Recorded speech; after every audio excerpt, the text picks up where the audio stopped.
But when you actually look at what the Hebrew, what the Septuagint and stuff actually brings out of the Hebrew, and like the different words actually mean, there's like howling monsters, there's lichens that will howl in the fortified towers, and dragons in the pleasant places. I think I wrote. My handwriting kind of sucks. But then there's hawks and owls will possess Edom. Owls and ravens will dwell there.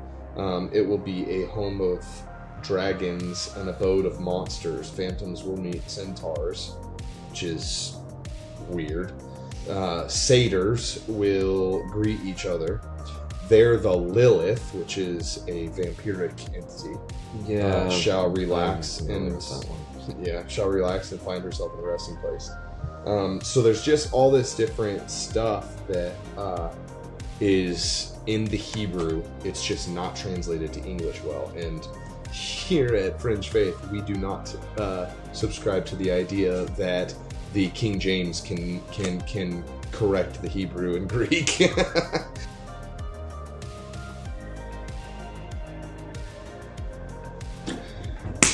What's up, Internet? Welcome to the podcast. This is my friend Isaac. Hi, Internet. He comes from the land of... See if you get this right. Well, I was trying to think of something clever, like that, the land of the homeless and that's everywhere. Drug addicts. That's everywhere these days. Well, that's the entire coast, if we're honest. Mm-hmm. But he's from up in Oregon. Now lives here in Redding for the time being. Yes. Because God told you to, huh? Yeah, I got called down here by the audible voice of God, who said Shasta. He repeated Shasta to me, and then he said go. And I figured that was clear enough. It was audible. Yeah, no, it was. It was that was actually an interesting sort of like turn of events. That goes back to just this last August. My life sort of went sideways really quickly in that way that only like God sort of does. Yeah. But I'd been feeling the urge to leave where I was living at the time for a while, sort of the urge to go. And it kind of came down to, I quit my job on the sort of like the voice of like the direction of God that May. So May of last year, spent the summer, sort of recuperating, visited friends in Canada a few different times. And then my money was running out in August. My life sort of took a turn for the sideways. I ended up homeless for a little bit, living on, my friend's spare room. Because my housing situation just devolved. And I was temping at a sort of, a rundown little wood pellet mill.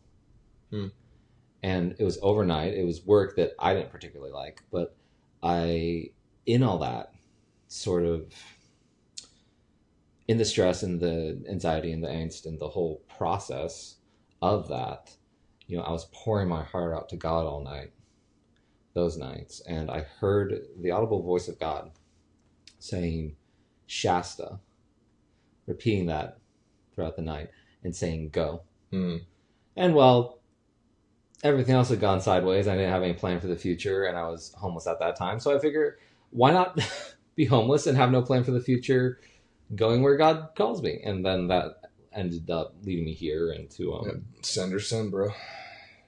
And ended up leading me here and to connecting with you, connecting with Kate, connecting with a few other, of...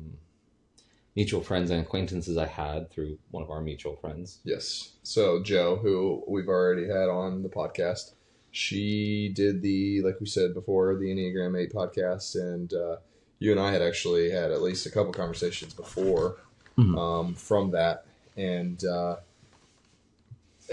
Joe reaches out to me and says, "Hey, Isaac just decided to move to Redding. You want to maybe meet up with him and see how he's doing? Maybe you guys can connect and stuff." I was like, sure, why not? Did she give you anything of the story, or she just kind of leave it? Yeah, that sounds like her. No, it's not her story to give, so I get Fair enough.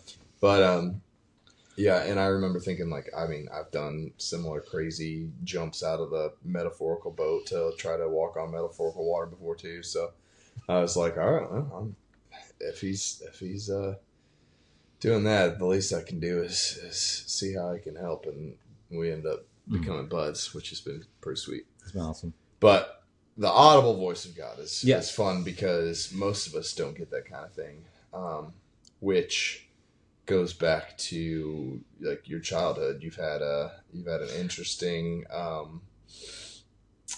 guess, walk with the Lord. Yeah. Yeah. So you've always maybe we should have started there. No, that's fine, dude. Every good movie starts with a premonition of what's to come, right? So yeah, it's fine. But you, growing up, did you have these sort of encounters with the Lord? And I always so. How do I break this down? I'm a little bit of a seer. A little bit. Yeah, a little bit. I mean, there are people that are wildly more gifted than I am, but fair. I see things. You know, I think the classic line when you're introducing yourself, if you're introducing yourself as a seer, you say, "Hi, my name is, so and so. My name is Isaac, and I see, angels, or I see demons." And really, I mean, really, seeing angels or demons is nothing compared to seeing Jesus, seeing God. And that's sort of what I always had on my life. Okay. From very young, from before I can remember. I have memories going back pretty far. Going back 1.5, 2 or 3. Mm. Long memories in my family, for better and for worse. But I always had, since my earliest memories, a sort of God sense, a sense that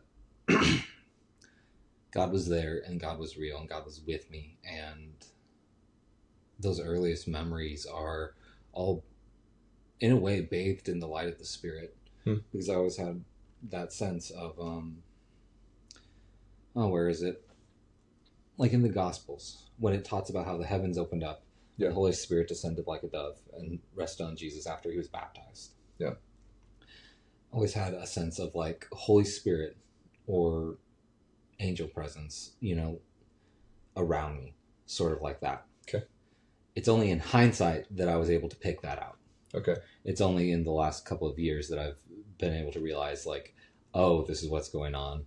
This is unusual. This is, So, yeah, I was one of those weird, Holy Spirit kids, one of those weird God-sensitive kids. Yeah. That kind of just, for whatever reason, I've always had that on my life. And that's given me a sense of chosenness by God. And I don't mean that in any sort of like necessarily elevated way. Mm-hmm. I mean that throughout my life, as I've looked throughout my life, I've seen that I've rested in the palm of God's hand. Yeah. Sort of like, I wrote about it the other day. So it's sort of like I'm resting in the palm of his hand, and the ridges of his hand and the curve of his fingers are like the mountains around me. I rest in the center, in this sort of valley, in this safe place, Interesting. Yeah. That's me when I'm at my best. This is not. No, I find it funny. I've been thinking a lot about the valley and the mountaintops recently. And what they sort of symbolize, and usually the valley is considered the low place and the mountaintops is the high place. But realistically, we all live in the valley, and that's the safe place. You're right. That's the safe place. And I like that perspective of it. So that's all I was thinking about. I mean, that's definitely also, I've definitely had those experiences too, where I lived in the valley in a heavy way, in a painful way or a difficult way for the majority of my life, It's a weird case of a little bit of how what you go through and the difficult things you go through also shape you. Yeah. in a way, I've been very hidden in an outwardly way. You know, I don't have the earthly things, the earthly niches, all that. I haven't figured that stuff out quite so much yet. But I spent my life up until this point, I'm 27. So I spent 20 some odd years, you know, 20 and change, building the inward place, growing in the inward place with God. Yeah. Yeah, I grew up oldest of what I would have described at the time as an increasing number of children, because they kind of kept coming along. My early life, first few years, were very like disciplined, ordered, you know, believing parents. My biological father, my dad, was going through like I think Bible college or something. I think he ended up with a master's in divinity, if I recall. I don't remember, something like that. Okay. So he was going through that when I was very young, and talking to me about the stuff he was learning and the stuff he was growing, like picking apart and learning, you know. So it was really fortunate. It was a real gift in a way, because later on, as I get into like, you know, my late teens, my early 20s, some of the same questions that they begin to, you know, ask at like youth groups or young adult groups or whatever, you know, are like things that I already have an answer for, that I've already learned, that my dad already sort of instilled in me. Yeah, that's awesome.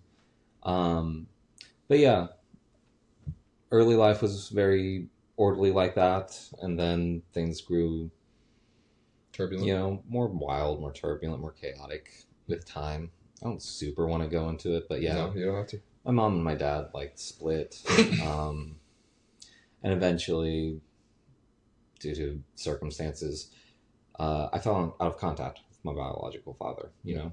Yep.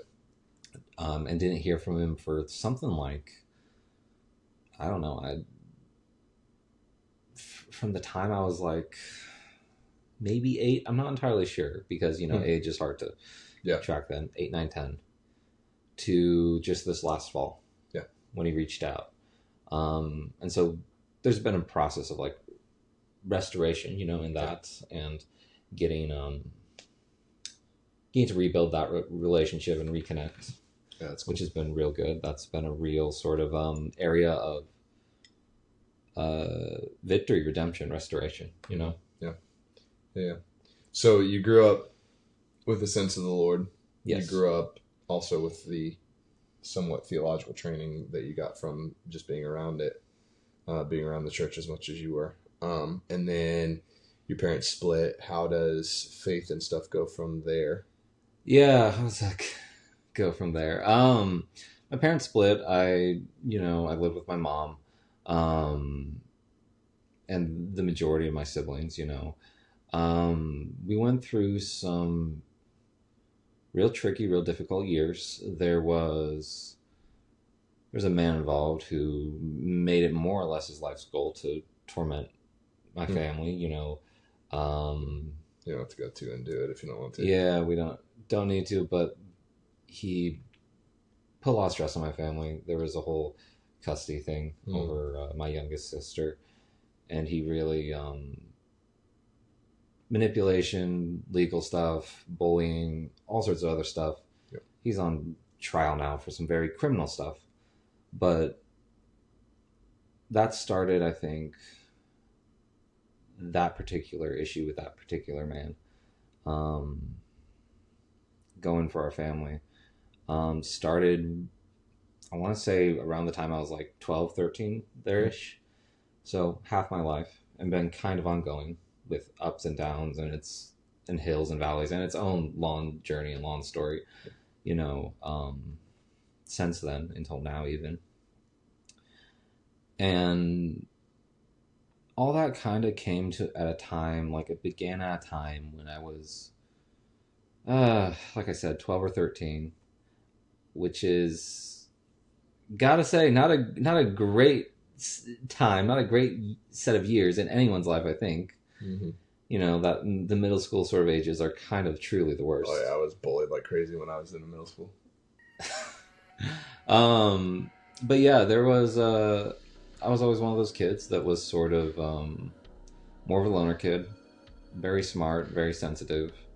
Not always really sure how to get along with my peers, you know, really sensitive to the spirit and to the atmosphere, without necessarily, you know, my parents believed in the spirit, you know. My dad um, cast out demons, has dreams, you know. He still has them today. They've actually picked up since we've got back in contact. Something was healed there, like some connection. My mom used to get prophetic words for people and see angels, you know. But so I came by that part naturally, but I didn't have so much words to put to the prophetic or to the spirit or to like just the stuff I was picking up in the atmosphere. Yeah. Seeing or Did you know that it was weird that none of the people didn't have that experience? I gradually figured that out. That was a process of time thing. No, that's fair. Anyway, I was always one of those kids, and so a little bit of a loner and a little bit of like a depressed kid.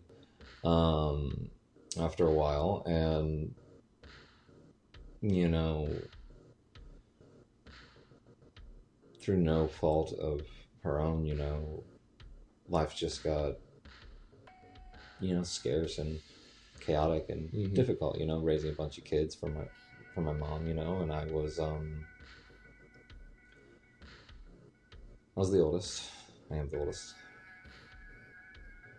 And I remember there was a period where I was so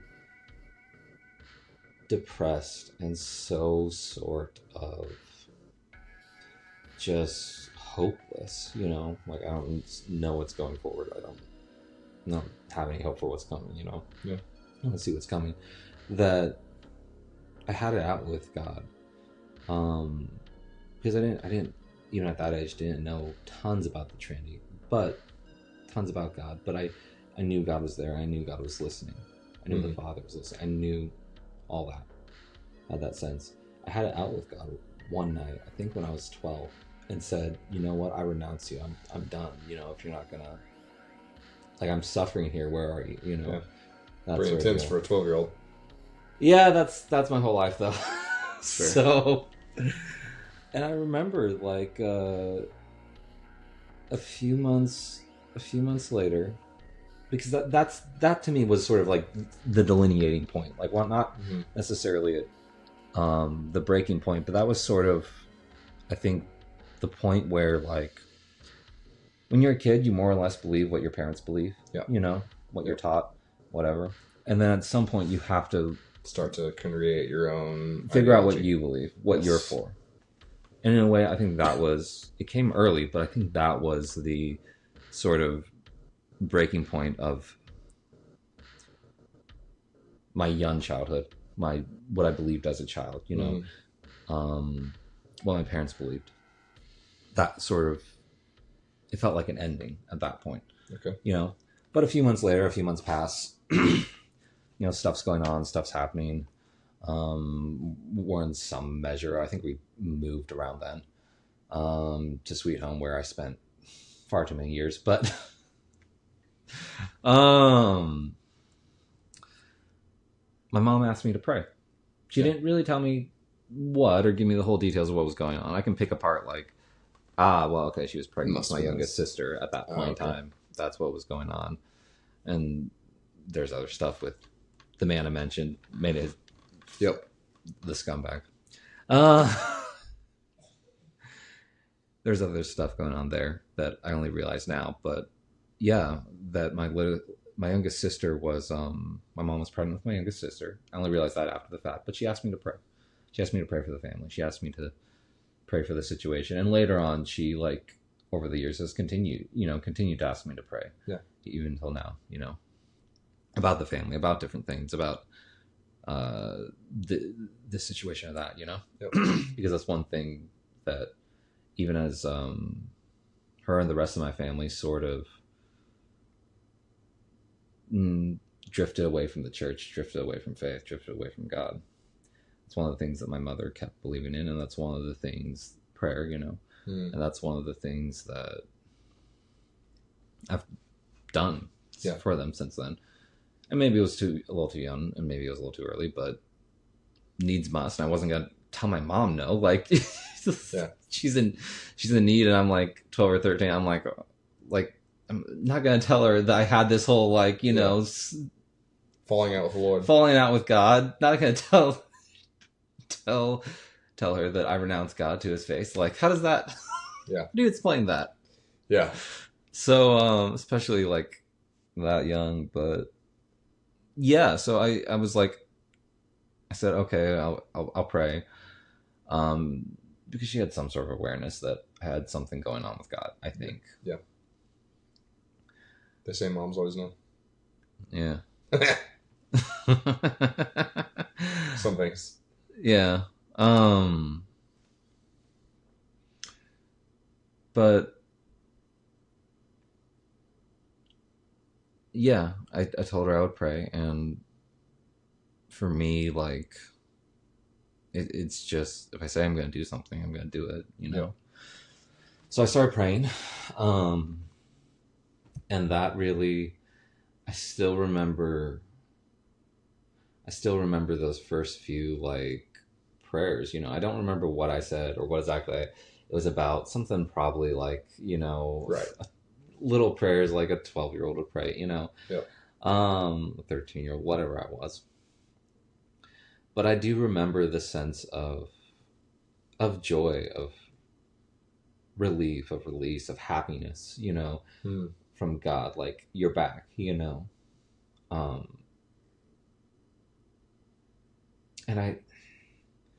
it sort of is what started me on the road, to following God for myself. Yeah. Yeah. So I prayed every day, paltry little prayers. As situations came and went, I got to, a place where I was praying at one point 3 times a day, every day for like 3 years or something. I think it was. And that built a lot of intimacy with God. That built a lot of closeness and proximity with God. That's when it laid the groundwork for hearing him more and more, More and more clearly, yeah. Still not realizing like that's unusual or that's like, a thing. Yeah. A particular thing. It's just how I was, Right. So like, how was I supposed to know? But yeah, I had a variety of mentors that helped me, teach me here and there. I didn't really have much in the way of community or church or the sort of typical Christian church experience or growing up that way. I attended a few youth groups here and there. I attended a few young adult groups here and there, but wasn't really plugged into the church until I think I was 20. Okay. Still in that small town. And that has its own journeys and its own highs and lows. But yeah, eventually, like, I think only in the last few years have I really started to come into my gift. Started to realize I have a gift for this. I see things and I hear things, and I have a prophetic gift, and sort of learning what that is and what that entails. I had which is so crazy to me, because in hindsight I'm like, this is just how I live. Yeah. So how did I never realize that, this and that and the other? Well, you don't know what's different till someone points out, like, yeah. Oh wait, you see that thing? That's weird. You do this? You do this? That's weird. Yeah. Yeah. But it like like M thinks it's weird that I put peanut butter on bread and eat it with my chili. You put peanut butter on bread and eat it with your chili. It's a Midwest thing. My dad did it. My mom picked it up, and we did it growing up. That's good, dude. Honestly, it's good. Don't knock it till you try it. I think we need to consider that the Midwest has like some crimes against humanity that they need to pay for. Maybe that's why the Midwest sucks. Maybe that's why no one wants to move there. Maybe, whatever. I say as someone who wants to move to Ohio. Exactly. So, it's all in good fun. Yeah. Yeah. So, okay. I do have a question. Are you able to articulate? So, I'm going to deal with sort of the cessationist ideology later.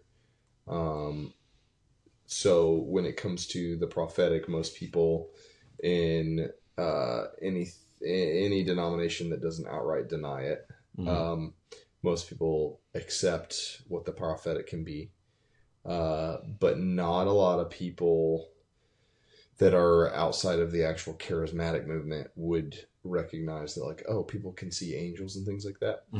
Can you articulate biblically anywhere where that is a thing and it's pointed out biblically? Set me up for the Jacob's Ladder sort of verse? No, actually. I mean, but that's good. I'm thinking of one in particular, but no, that's a good one. That's good. I think because the Old Testament definitely is littered with people angel encounters and angels and stuff. I think we do have to make a little bit of a delineation between like Old Testament and the era we're living in now, which is started with Christ's resurrection and the New Testament, because we have the Holy Spirit like inside of us, indwelt inside of us, and so that gives us, I think, access to things that before were set aside for like a specific few, right? Yep. When you go back in the Old Testament, it seems like the way the Holy Spirit interacted with people was just a little bit different, right? More external. It came upon people, and not to say that the Holy Spirit can't move with power today, or come upon people powerfully. I'm not saying that it can. But it was different terminology. Different terminology, a little bit different. Like the relationship, I think, is a little different at that point in time. Old Testament. He's not indwelt in people at the time. Yeah. Old Testament littered with Holy Spirit encounters or angelic encounters like that. I think there's you have to help me with where it is. I think it might be in Acts, but I think it was Paul. It was either Peter or Paul. I haven't been in the passage. You're good. That particular passage recently, but they're in prison. There's an earthquake. They're let out of prison. I think they convert the guard first, at least, but then they get out of prison. Not that time. I don't think they convert the guard that time. But yes, the angel tells them, "Come with us." Yeah, they think it's a vision or a dream. They go to the church, the gathering, the brothers, and at first they think like, the people at the door aren't. Yeah, it's their ghosts. Yeah. It's their angels. Yeah. That's what they think. When really it really is like, I think it was Paul. Peter. No, I think that time was Peter. Yeah. Okay. But yeah, you're right. Actually, that's good. I mean, there's a handful of New Testament. I mean, even Jesus was ministered to by angels after the 40-day temptations and stuff like that.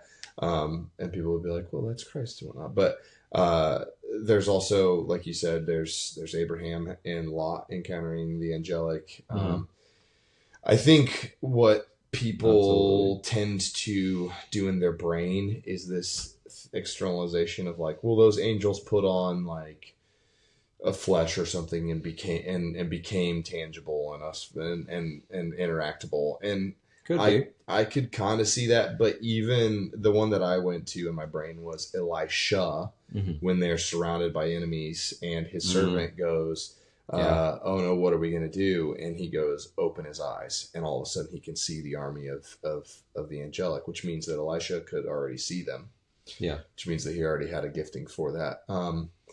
And so I bring that up partially because unless somebody's in a charismatic movement, they don't usually hear about this stuff very often. Yeah. And even then, it's usually not talked about in a biblical sense very often. But I was listening to somebody that had come out of the New Age, and they were asked about that. Like, well, they were asked about, we know people that claim to see in the spirit. What do you think about that? And she was like, I think it's divination. It's not in the Bible. And I was like, actually, it's in the Bible. So yeah, I think anything that witchcraft or the enemy can do, God can do better. You know how that song goes? Yep. You know, I can do anything better than you. You know, something like that. Yeah. It's gonna be stuck in my head for a week now. But yeah, no, there's a physical reality that we all live in, and that we all it's tangible to us, and we encounter and experience and live in. You know, yes. There's also a spiritual reality that might be hard to see, but it's just as real. And yes. It's not that, you know, we necessarily go from like one pond to another. It's that, or even like, so it's not even necessarily that we're amphibious in a manner of speaking. It's that they're intertwined together. Yes. You know, and that's just, if we want to read the Bible and read the text and take it for what it's saying, you know, there's a dimension of spirit that is a little bit mysterious and a little bit beyond us, you know, perhaps, or perhaps are beyond our day to day, but is very much real and very much a part of us. You know, we have a body, we are a body in a lot of ways, you know, and that's one of the things that separates us from the angels, from the spirits, from all that. We have a physical body. We also have a spirit, you know, and that's from God. And, you know, we have this soul, which is sort of like, you know, the heart, the mind, the will, you know, that's sort of in between. But yeah, I think I'm still like learning what it is to see what I can see, to hear from God, how I can hear from God, where that's going, and what I'm going to do with that, you know? Yep. I'm still growing in that. Yeah. And walking that call out, learning what that means and what to do with that. But what I've sort of realized or come to is that the role of anyone who sees in the spirit, the role of anyone who sees like that, in large part is to come to people, and say, like, there's more to heaven and earth than all your philosophy, Horatio. It's the point of the universe, the cosmos, this reality, and say, like, there's more to it than you think, and there's more to God than you think, and there's more to you than you think, and you can go to God for yourself and come to Him and ask, or it's to help give context. You're to help give context to the people that don't see stuff like you. Okay, so I want to also kind of come back to this, some of this sussing out how all this works stuff. I tend to think, so Western idea is that we're a body that happens to have a spirit, but Eastern philosophy usually is more like we're a spirit that happens to have a body. I tend to think more that Eastern way of that if the spirit is eternal, then the flesh is not. It's like the part that it's the thing that we have that goes away, even though we will get a new body in the reincarnation, according to Paul. Right? Yeah. No, I think we're a little bit of. It's an interesting sort of divide, right? Like East West, body and spirit. In reality, I think it's both, right? Like, Adam and Eve were made with a body. That was one of the distinguishing things that separated them from the angels, from the spirits, you know? Okay. Right down to the garden, you know? Down to Eden. Made from the dirt. Yeah. We're made in some sort of tangible form, you know? And yet we have the image of God in us. Unlike anything else. You know, we have um, the image of God in us, and we're these physical things, you know, and that continues on into the resurrection, that continues on into the new life. It's not necessarily even that one is um right, this physical body perishes, right, this set, Right. what we have now, Because it's corrupted. yeah, in the but there is a resurrection, and we do have physical bodies, and it's not really that they're both important. That's an important piece. You know, we don't become these disembodied things. Yes. Having a body and having this physical, tangible matter and tangible sort of experience is hugely important for us to be human, to be what we are, because that's how we are made. That's how we were shaped, right back to the beginning. Okay. That makes sense. No, that does make sense that we were created as a body first that was breathed into with spirit. That does make sense. So that's fair. I do think if you want to be semantic about it, like there is a place like in God's heart, where inside God himself, where souls are conceived, where spirits are conceived, where we're conceived, you know, before we're actually born here and housed in flesh, you know. Okay. But okay, interesting. Just throwing that out there. No, no, I agree with you absolutely. You know, he knew before we were in the womb. Wonderfully and fearfully made. Yeah. Yeah. Another thing that I'm thinking about is, so Timothy Alberino, he's a very practical kind of guy, and he presents this ideology that maybe the angelic is a different type of physical. And part of that comes from the fact that in Genesis 6, we see that some people will try to argue that this is the lineage of Seth and Cain. The Hebrew doesn't allow for it. People can argue with me all they want. You know, guys like Dr. Michael Heiser have proved that that's not the case. It can't be. The language is definitely the angels lusted after women and came down and had children with them that were the Watchers gave birth to them. Yes, called the Watchers in the Book of Enoch. But even in just the Bible itself, it talks about them coming down and procreating with women. Yeah. And the story of Enoch goes into that further. Some people would claim that it's irrelevant. I would say that it is relevant, if for no other reason than it gives context and precedence to the Hebrew mindset in the like pre-Jesus. Yeah. Because the first book of Enoch was pre-Jesus. It also has a lot of prophetic stuff that seems to point to Jesus, and so I wouldn't throw it away. Guys like Alberino believe it's way earlier than Second Temple period. He believes it was way before that. Other people place it at Second Temple for various reasons. Regardless, it does give some context, and we'll get into that in later episodes, I'm sure. But regardless, the biblical account basically says this, and between that and the fact that angels, when they visit with Abraham and Lot, they eat. When one wrestles with Jacob, he is physical and he's wrestling. So there is a physical attribute to them. Whether it's a dimensional thing or not, I'm not sure. But there's something interesting to that. Now, my theory is that it is a bit dimensional, but it's not like that other place. So in the Vietnam War, I think there was the first version of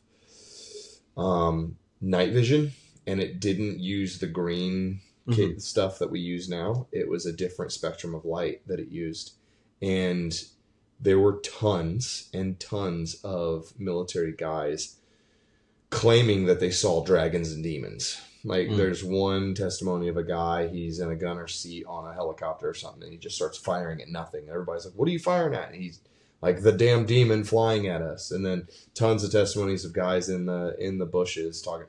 And I tend to wonder if there is a spectrum of light that we no longer have access to after the fall, that allowed us to see it, and maybe people like you, that gene or whatever is turned on in you so that you're able to see what some of us can't. There's also things that have been like proved out through like the MK Ultra programs and stuff like this, all this declassified CIA documentation that suggests that we have even like telekinetic or whatever it's called when you can talk mind to mind. Sorry, telepathy type things. They've also shown that they can, what do you call that? Farsi or whatever, or like see in different areas, as well as when you leave your body. I forget what that's called as well.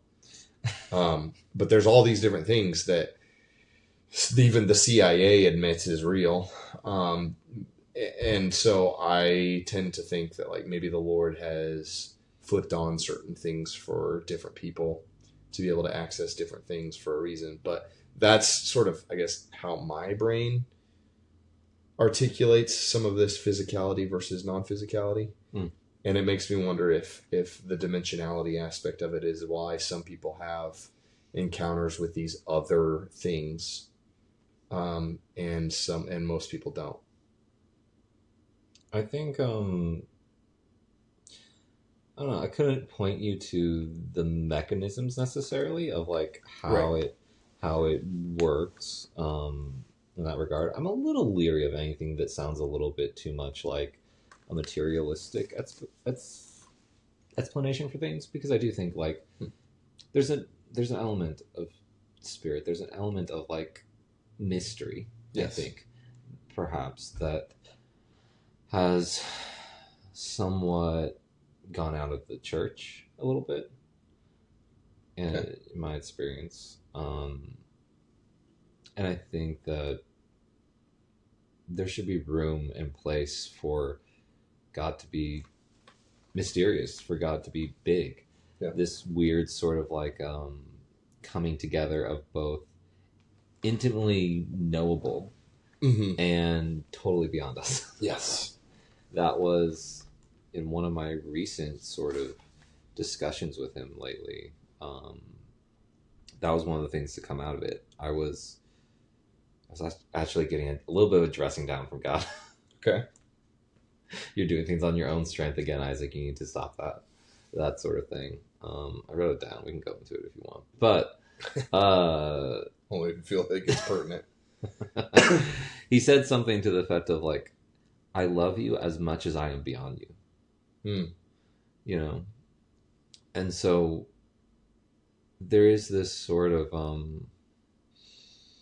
again, I couldn't point you to the physics of it. I couldn't point you to like the science of it, so to speak. But so I can't super speak to all that. I do think that there's like, the word I would use is tangible, like something tangible about like the angels, something tangible about the things of the spirit. I don't know if that's like different frequency, vibration, wavelength. I don't know exactly how that works. Yeah. But I do think that, like I said, there's more in all of, again, quoting Shakespeare, there's more in all of heaven and earth than your philosophy, you know? Right. There's more than we realize, and I think more than we know. Yeah, absolutely. Well, and what proves that alone is the fact that we tend to think of angels as a thing, but the thing is the term angel comes from anglos in the Greek, and messenger, I think, is what it means. It means messenger, but there's like an M word in Hebrew, like message, or I don't know. Anyways, I'll butcher it. Vaguely ringing a bell. Anyways, the word, like you said, the word means messenger, and so the word angel is actually just a representation of what they it's a job do. Title. It's their job. It's a role. It's not what they are, which is why there's a delineation between different things like cherub and seraphim and all this other stuff. That's I think that's one of the more famous examples. But I've seen all sorts of different things. Like there is a wide variety of different. I don't know if species would technically be the correct word, but there is a wide variety of. It might be. There's a wide variety of different things, you know, that I've seen myself, that I've heard other people talk about, read from other seers, other prophets, that stuff they've seen. I mean, even in the Bible, like, yes, you know, what Ezekiel says the throne room looks like is different from like what John says in Yeah. Revelation, and Yeah. that kind of goes back to like to a certain point, at least at this point in our existence in this era, this world, our brains can only handle so much, our language and sort of like classification sort of breaks down when you get to like the far edge of things, when you start getting into the realm of God, right? Because like I said, Ezekiel describes it this way. John is seeing something like distinctly similar and related, but like the details are different. Same with Daniel. Yeah, one of the explanations for that particular differentiation is people have hypothesized that because Ezekiel was still on Earth, he was seeing 4-dimensional beings in 3 dimensions. And so that's why he saw it one way, whereas John may have been, since he was in heaven, could perceive the 4 dimensions in 4 dimensions, if that makes sense. That's one explanation. I just find that stuff fascinating. This stuff fascinates me. The other thing about there just being different creatures or whatever. First of all, like people that listen to this and they know that I've pointed out the blurry creatures of the show a few times. Like I love listening to them. It's great. And they have sort of philosophized, I guess, that all these different preternatural creatures probably speak to that exact thing, of there being different creatures among the heavenlies. Like it would make sense if God is as creative as he is, that he created all these different species all over Earth. Why wouldn't he do the same thing in the heavens? Yeah. The other, like the aspect of that could also be why we get these weird-headed gods in Egypt and like the Baals and the different things. Maybe. They have the different articulations, like a goat's head or something like that, right? Some of that's definitely some of iniquity and stuff going on that some of it's the dark side that shouldn't be going on, but right. Some of it's symbolistic, some of it's but it would make sense that there could be these different types of creatures, even the Bible. So the way that some of things that are translated in this is the wrong one. I'll have to find it later, but there's a few passages in Isaiah where he, in the Hebrew, maybe it's here. Yeah, Isaiah 34, 13 through 14 and 13 and chapter 13, 21 and 22. There's these points where it's in the English, it translates to things like nightbird and owl and jackal and stuff like that. But when you actually look at what the Hebrew, what the Septuagint and stuff actually brings out of the Hebrew, and like the different words actually mean, there's like howling monsters, there's lichens that will howl in the fortified towers, and dragons in the pleasant places. I think I wrote. My handwriting kind of sucks. But then there's hawks and owls will possess Edom, owls and ravens will dwell there. It will be a home of dragons, an abode of monsters. Phantoms will meet centaurs, which is weird. Satyrs will greet each other. There the Lilith, which is a vampiric entity, shall relax and shall relax and find herself in the resting place. So there's just all this different stuff that is in the Hebrew. It's just not translated to English well. And here at Fringe Faith, we do not subscribe to the idea that the King James can correct the Hebrew and Greek. Did you see that video? There was a pastor that said that. He goes, "Yeah, the King James is the best, right?" Everyone's like, "Amen," and he goes, "And we know that we can correct the Hebrew and the Greek with the King James. Amen." And everybody's like, "Yeah." And I'm like, not to you're dumb. Not to get too far into the whole translations thing, but yeah, King James was just, if I recall correctly, the first translation into English. Exactly. And it's not the best translation today. We have so many more, documents, references, resources. Like, that's not even my area of expertise, but I would not say the King James is the most accurate. Precisely. I think, the New King James has a little bit of like a fond spot in my heart, because that was the Bible that I was given I was given it by this old ladies club at a church I went to, or something like that, the Empty Nesters Club. Yeah. And they handed me a Bible. They gifted me a Bible because they were thinking of me, and it is the Bible that I first went through the entirety of the Bible with. Okay. Nice. And I do like some of like the poetic way puts different things, but I would not call it the most accurate or the best translation by any means. Exactly. And no, I'm fond of it. No translation is perfect. Yeah, that's some of them try to take the essence of what something means. Some of them try to take the literal meaning of what something means. They can't get it right. The Hebrew is too complicated. And that's just the Greek doesn't directly translate all the time. It's just that's just how it is. But it has me wanting to learn Hebrew for that reason, to be honest. Like stuff like that with the Lilith and the satyr and the centaur and stuff like that. I'm like, man, I kind of want to learn Hebrew now, so I can. But yeah, it's a good thing we have this discerning spirit in us that we're meant to use to sift these things. Exactly.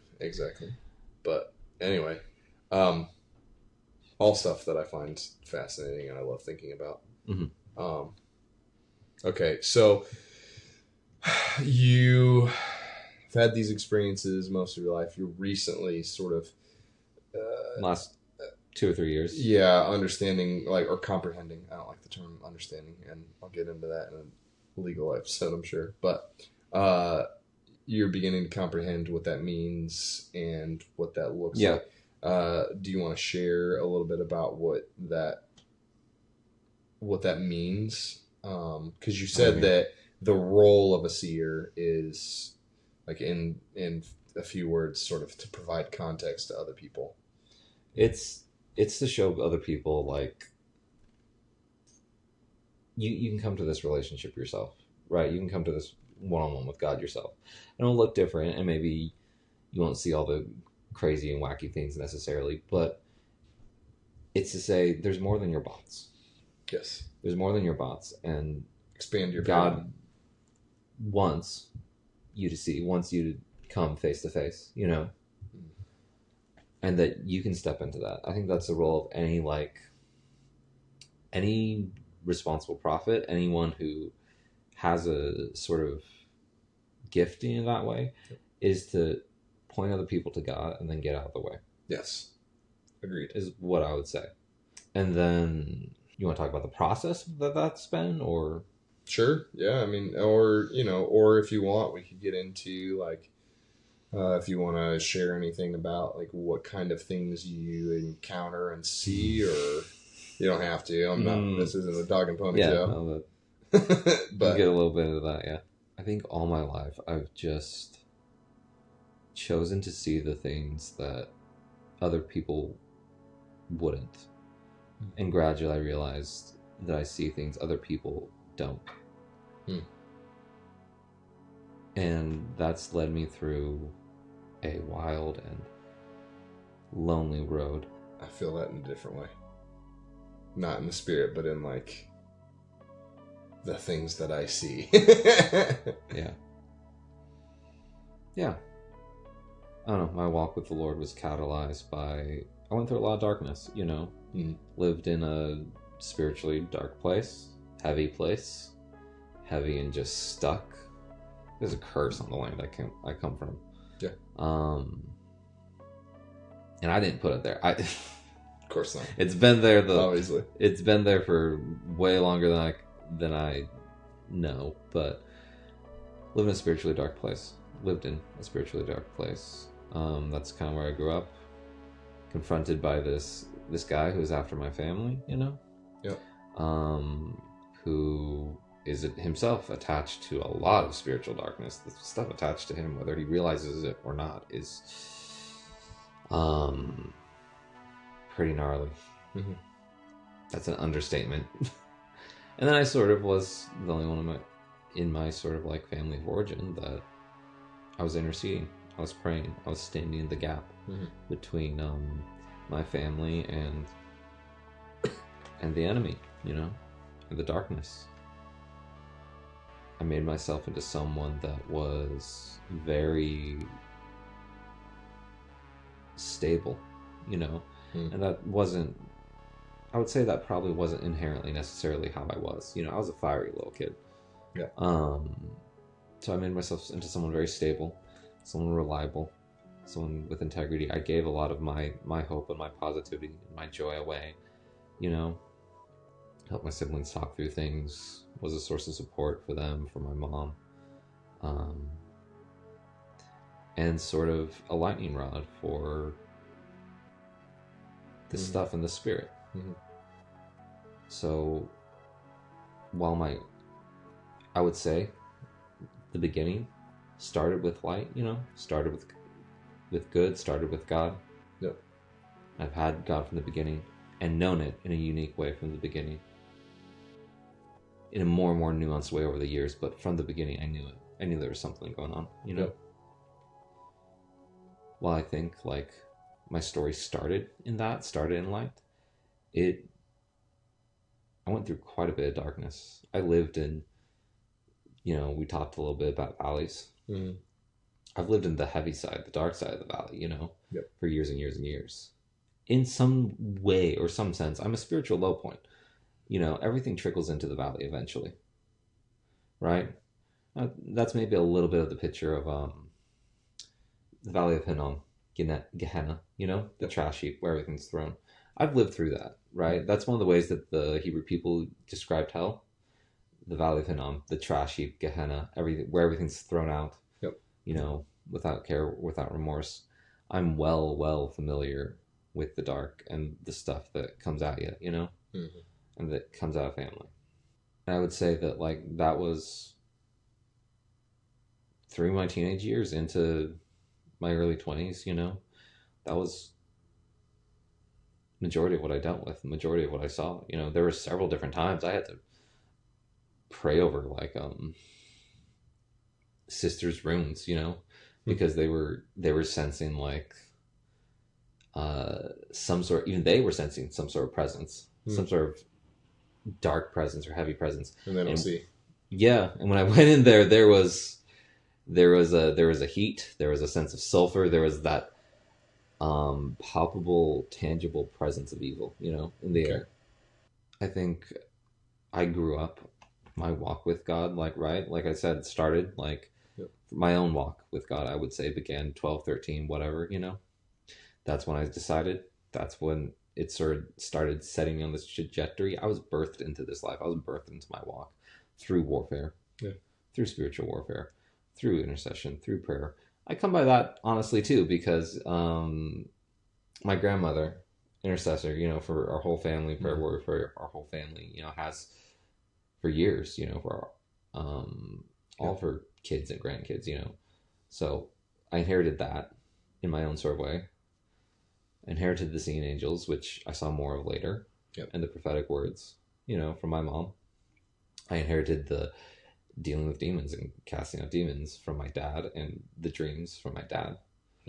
So it's sort of a cross-generational picture of, like, it's come together in me.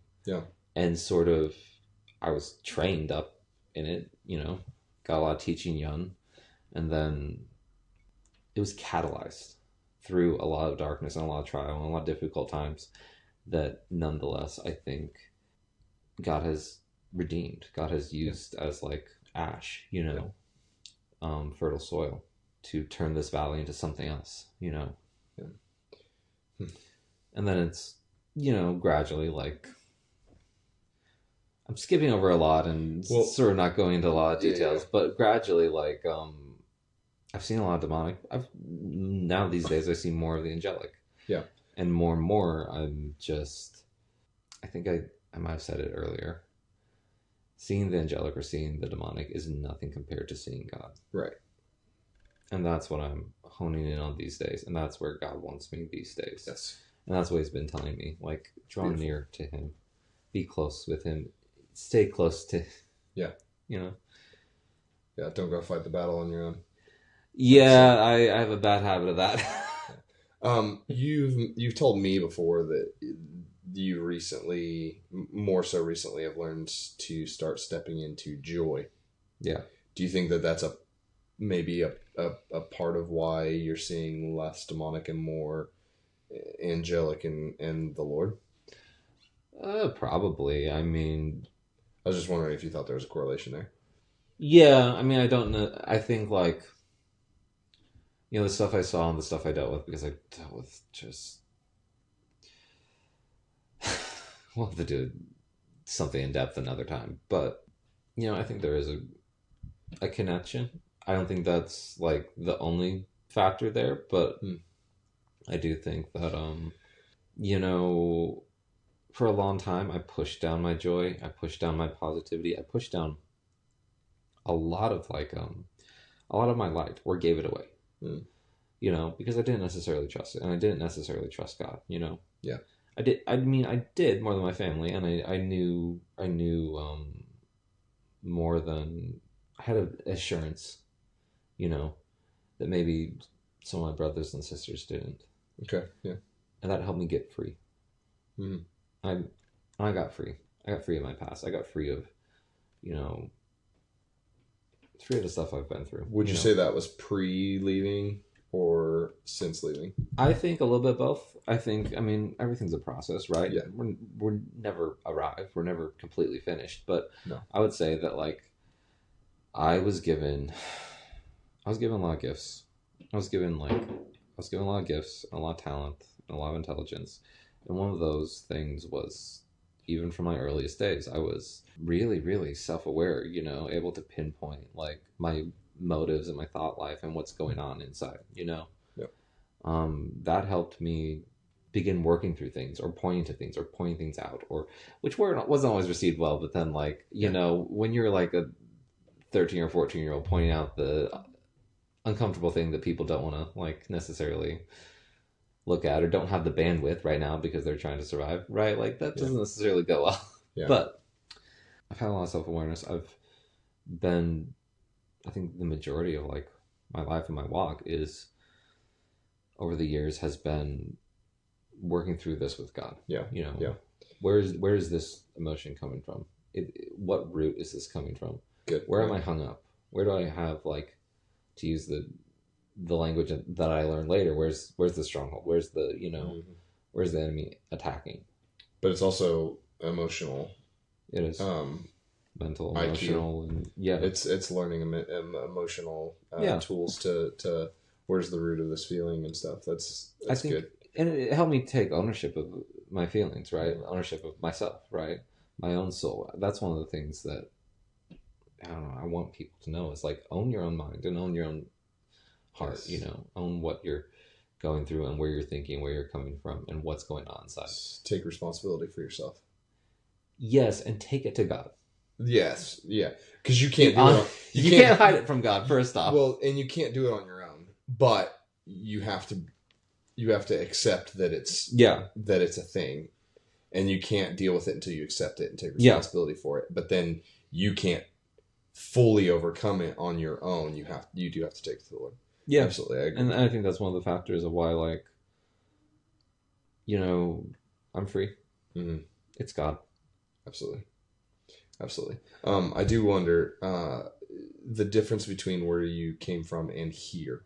Yes. As far as spiritual weightiness, I remember living in Indiana. It's got a certain heaviness to it. Mm-hmm. Some places do. Yes, it's called Naptown because everybody's sleepy. Everybody's sort of That's apathetic. Kind of how a little bit how Sweet Home was. People would get stuck there for years, and they were a little stuck on, like, the former glory of the old days. Their peak or their highlight, whatever. Yeah, but it was a heavy place. Yeah, and one of my friends and mentors, JT Jonathan Thomas, he when he lived there, he would talk about how in Indy he didn't feel like the favor. Yeah. But anytime he got invited to speak somewhere else, there'd be breakthrough and stuff. So I'm curious for you, do you feel like you've come out from underneath a quote unquote 400-pound squat and are now under a 200-pound squat, for so to speak? You know what I'm saying? Like how the difference between like super heavy weight and not so heavy weight. Does that make sense? Does it feel different? Like it feel different in that way? Or is it just a different type of heavy? Like you're doing a different exercise entirely. I think. I mean, if you're asking if I feel like a badass, I mean, some days. I mean, I can put 400 pounds on my back. Anyway, anyhow, to answer that, like, actually, I can't right now. Let's be honest, I'm too broken right now. I'll get back there, so. You're gonna edit some of this out, nah, the gap or the whatever. I would say that like the heaviness I went through, a lot of it was enemy crap, was oppression. A lot of it was the environment where I lived. Part of it was I chose to take that on to a degree, and I chose to probably carry too much. God's been on me about that off and on over the years. I've learned the lesson, to stop carrying that stuff. But I became someone who's very like comfortable and capable navigating like heaviness or depression or weightiness or negative emotion, darkness, whatever. It doesn't hold any sort of like fear to me anymore or uncomfortableness.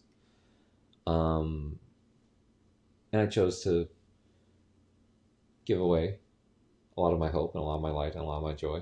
Okay. Or keep it pressed down. That was a bad habit that spent years in the unlearning. Stop pushing down your joy. Stop pushing down this thing that feels right.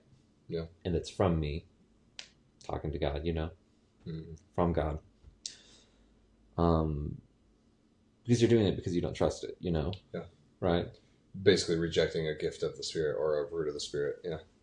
Yeah, and some of it was like, again, environmental. I mean, a lot of people I've known throughout my life have used joy as, or like, have used positive experiences as like a Band-Aid, Yeah. And I always false saw what positivity. False positivity. And I always saw what was beneath that. And so it rang untrue to me, right? Mm-hmm. Like it rang like a lie, because false positivity is a lie. If you're being positive or jolly or hopeful or whatever, like if you're putting that on so that you don't have to, putting on or seeking those experiences so that you don't have to address something, yes, some root problem or some core problem or something deeper, it's coping. Yeah, it's coping. And if in the short term, like in the immediate term, it gets you through the day or through the week, cool, whatever. But there does need to be a point where like you have to like go out into the desert, talk with God, like, yes, get honest with yourself about like what's going on with you and what's going on around you, and then honest with God about it. Yeah, there's a difference between taking a break from the grief and pain, and completely coping and ignoring it. Yeah, for sure. And I would say that in my story, what I did was I became someone who is a support and someone stable and someone who is a help, someone who could protect, all good things.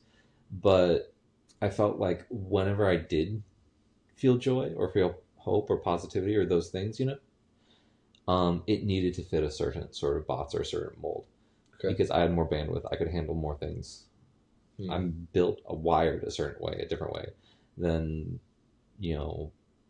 family, friends, community I sort of grew up with. So for me, I've had a lot of breakthrough since I've come down here, Yeah. I've had a lot of breakthrough over the last few years, I would say like since I became an adult, I'm 27 now, so the last 9, 7, 9, 10-ish years, Yeah. Math. And then a lot more again in the last 2 or 3 in particular. A large part due to Joe, meeting Joe like something like 2 years ago now. Okay. She's genuinely joyful. Yes. That's great. Has a lot of space for people. So she helped a lot. That relationship helped a lot. Developing relationships with healthy believers and healthy community, Yes. which is still a work in progress for me. I'm still don't entirely know how to like get this community thing to fit, and I'm still breaking things off from like past experiences with like the church. That was one of the recent things I had to go do. I had to go and break some stuff off with a prophetic friend from Florida. Okay. From my last church, from the church I went to back in Sweet Home for 5 years, because there was some stuff that was on me that was getting in the way of like community, Okay. Yeah. So still learning that, but that helped and heal a lot. And a lot of the breakthrough around joy in particular for me. I started feeling a lot more joy when I gave myself permission to stop forcing my joy to be gentle. Okay. Because for me, right, lived in a lot of survival mode and ministered to a lot of people, a lot of my friends and family who needed a more gentle touch, Yeah. And I'm not saying that's bad. I'm not speaking any sort of negativity or ill or anything like that. But people like us need intensity sometimes. I need joy for me comes with this sort of like fierce energy, this sort of lightness, in my limbs, this readiness to run and move and dance and just do something, right? And it's sort of, I call it steel-edged joy because it makes me want to battle. It makes me want to fight. Yeah. And I can get carried away in that, and then, I go through the conversation where God's like, stop running ahead, stop fighting, stay close to me. Yeah. It's fun. But, yeah, I call it steel-edged joy, battle joy. Yeah. Because that's what it is. Yeah. Because, like, there's something fierce in me, and I know it. And I think it is the warrior sort of in me that coming alive again. So I've had a lot of healing around that. I've had a lot of prayer around that, myself and others. I've had a lot of people breaking things off of me. I have had a lot of just being down here and being in this environment that has helped. I've had a lot of breakthrough in that, and just in walking with God. And what I've sort of realized is that... Hopefully that's not coming through the mic. Yeah. That sort of joy, that sort of like feeling, that sort of like, intensity or energy, that what it speaks to and what it points to is the heart of the warrior. Mm-hmm. But we go through, we read the Bible, we know there's this sort of cosmic rebellion, this war between hell and God, between the enemy and God, all these different, and it's not even really that much of a battle because God's thoroughly won, Mm-hmm. Battles temporarily, linearly, day-to-day battles or season-to-season battles, we can still lose. There's still loss. There's still defeat. Yes. I'm going to be real about that. Yeah. You can still lose things here, but the war is won. Yeah. And the houses of the enemy, the different factions and pieces of the enemy, they all have they're all traitors at heart. They have traitors' heart. Mm-hmm. So they're not really as united as like a lot of people think, right? It really isn't actually like the united forces of hell and Lucifer and Satan and the enemy against God. It's sort of like there's a lot of factions and a lot of politicking and a lot of backstabbing. No one in the enemy's camp likes each other. That makes sense. And that should probably be encouragement to us because we can be united. Yes. In a way that the enemy can't. Yep. Even when we don't like each other. Yeah. I know that sometimes we don't always like each other. I know that human relationships are just difficult, but we're knit together by love, and God is so much more powerful than the enemy. Yeah. I really want to emphasize that, but I start saying something and then I get off on another thing. Oh, you're good. Yeah, no, that fierce sort of joy, I think, points to the warrior. But the warrior is temporary, Yes. right? Because there will come a day where there will be rest from war. That's one of the things that Michael the Archangel looks forward to. The day when he can put down his weapons, when there will be a rest for war. Because he took them up because someone needed to, because there was this rebellion, there was this battle. And because already there was some sort of nature in him that was fierce, I think. Yeah. That was stoic, that was strong, that was powerful.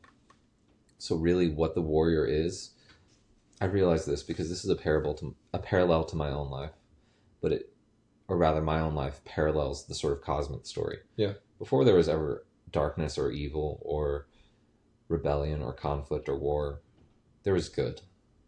Yeah. God said, let there be light. God went through the creation process. And before the fall of Satan, there was good.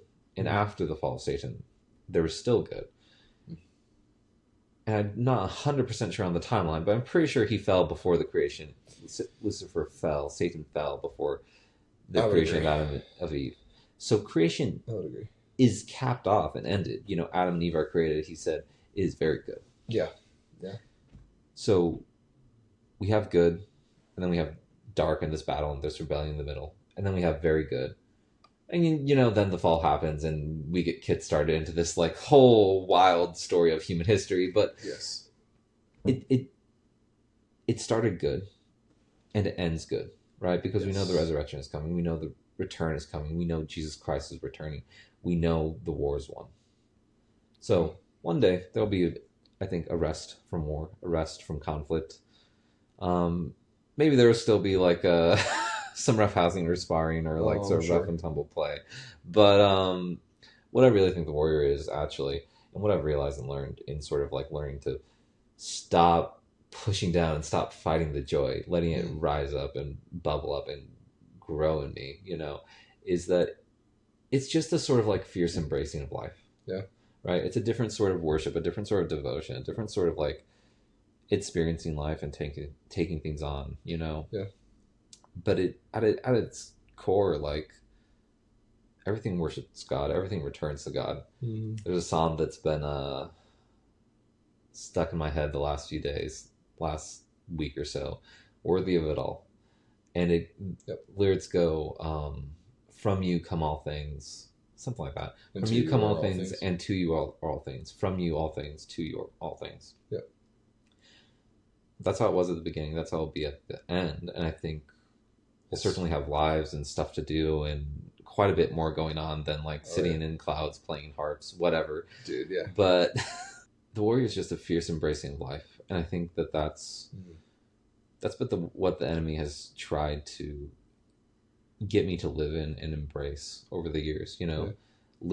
I've lived thoroughly through a very near representation of what the Valley of Hinnom is like, right? Okay. What darkness is like. I've lived through it. I've lived through the weight. I know what it is to lose hope. I know what it is to be surrounded by dark, to live depressed, to live just attacked by the enemy, and knowing that you have to figure out a way to get back up and stand back up because there are people that need you, that are relying on you, Yeah. And that's that was a painful thing. That was a rough thing. That's also a very good thing still. Yeah. Yeah. That's what the enemy's been after. But it's also in a way like, how like sometimes you get the most like you have the most problems or get the most attack or get the most sort of trouble in the area where you're supposed to have the most authority. Yes. Where God's working something. It's all unto our sanctification for sure. And that's what I'm saying. But it's also just to try to stop us from stepping into what we're created for. Yeah. Yeah. I mean, I agree. Like, in the intensity part, like I always felt like I was too much for everybody. Mm-hmm. And she and I just recorded our podcast, and it's like truly one of the few times in my life where somebody hadn't made me felt like I was too much in some way, shape, or form. You know what I mean? Yeah. And it's like I've always felt that warrior thing. That's why I got a friggin' Viking sleeve, and I always felt something akin to the Elijah thing. That's why I'm starting an Elijah half sleeve, and so dude, I totally get it. And I grew up in my teenage years super depressed too, and pissed off at the world, and and then after my divorce, even I was super depressed and just kind of felt hopeless for a long time, for about a year probably. So I get it, man. But you're right. Like, it's all unto the good that's coming. Like, the Lord really has one. And even though there's these skirmishes that are still happening on the daily, because, you know, they are refusing to give up until their time, quote unquote, has come. Yeah. And, but it really is all unto the glory of God, and He uses all things unto the good of those that love Him. Yeah. Like, that's real, man. Yeah, some wisdom there, dude. It's good.